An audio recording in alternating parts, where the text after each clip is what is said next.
Tikang hantikang, iton ungara iton tao, amo inhiya hikaplagan, umakabot niya, iton tinuod nga kalipayan.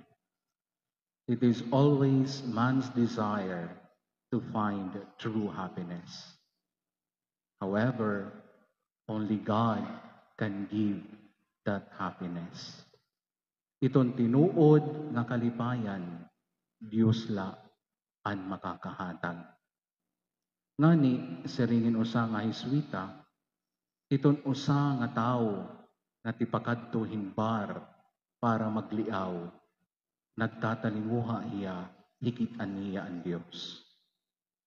Iton problema la, kay hakalibutan, mag-iba iton pananaw, iton kaupayan, kalipayan. Kung kukulawan ta, nagtitipa, iton kanan kalibutan tutdo, nganiton kanan Diyos pagturunan. Ano ba o paano ba kita makakasiring nga iton usa nga tao in malipayon? Kung riko ka, kung gamhanan ka, kung sikat ka, kung tinitingala ka, hindamo nga mga tao. Pero iton kanan Dios pagturunan, diri ti paigbaw, ti pa ilarong. To be down to earth.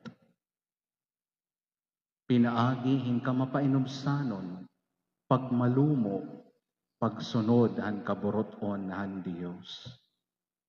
Kay didala hiton aton pamati ngan pagsunodan iya kaburoton, hikakaplagan naton ang tinuod nga kalipay.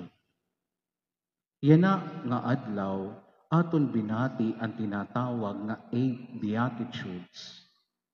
Iton Beatitudes, nagtikang hinlatin nga pinulungan nga Beatus. Duduha ini iton kahulugan. Una, pagmalipayon. Ikaduha, pagbaraan. Hikita magiging palaran la kung tinuod naton na ikakaplagan iton tinuod nga kalipayan. Kay iton tinuod nga kalipayan, magdadaraha aton ngadto hin pagkabaraan. Usa na dida, iton aton patrono, San Antonio di Padua.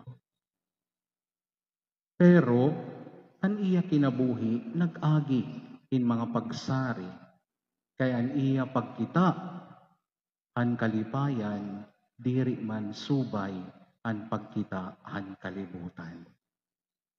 Sanglit ginpapahinumdum kita ni Kristo, han aton ebanghelyo. Sering niya, palaran kamo, kung pagbiay-biayon, ngan pagpakurian kamo han mga tao, ngan pagbutang-butangan kamo, tungod-la nga akon kamo mga sakop. Pagrayhak ngan paglipay kamo, kay dako ang balos nga andam didto halangit para ha iyo. Amo ini iton aton ginlalauman. Kung kay ano nagtatalinguha kita nga makabot naton ang tinuod nga kalipayan, nga ang Diyos la an kaya hini maghatag. Han seminarista pala ako, na-assign ak din niya sulangan. Part han amon integration, han amon summer apostolate. May ada ko hadto crush na kaniya kadto. Ano? Nakita nga na kataiya, nasugan na kadto. Tingin mo pa lang, busog na ako. Diri na ginugutom pag nakita akay mo. Kay anakon kaniring ang kalipayan nga kalibutanon kay mahusay man hiya, makakabot ko. Pero kung diri ginaampuan, nawawara. Kay nga tanan nga butang, dinya kalibutan, lumalabay. Sanglit, sering pa ni Pope Francis, dida hini nga 8 Beatitudes, may ada usa nga butang nga karuyag niya ag-emphasize sa aton, and that is to be meek and humble of heart. An ka mapainubsanon hakasing-kasing. Kay itong tawla nga pamapainubsanon, hikakaplagan niya, umay kakayanan, pagkita an kasing-kasing han Dios. Kay kung diri kita magpapaubos, diri kita hibabaro, sugad kan Maria, in pagbaton, matuman unta, an kaburoton ng Diyos sa akon. Sanglit, iton 8 Beatitudes, mga kabugtuan, nag-aayat ha aton nga tanan. To be happy, to be holy, to be healthy, both in mind and body. Hinaot-unta ang Diyos, ang maghura, ngan magpabilin ha aton, o han aton pamilya. Kay ang Diyos gudla, ang mahatag, han tinuod nga kalipay, nga aton ginpuong harap.